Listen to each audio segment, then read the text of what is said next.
Welcome back to Geared Up Windows YouTube channel. In this video, we will guide you on how to clear or remove search history on Windows 11.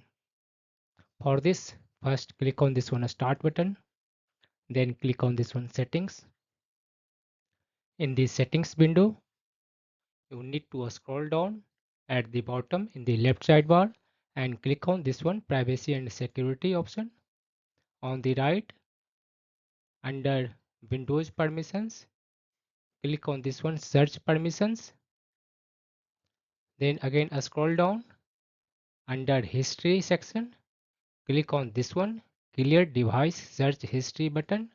This will remove all the history from Windows 11 PC of the search history. As you can see in the my screen, search history has been removed successfully.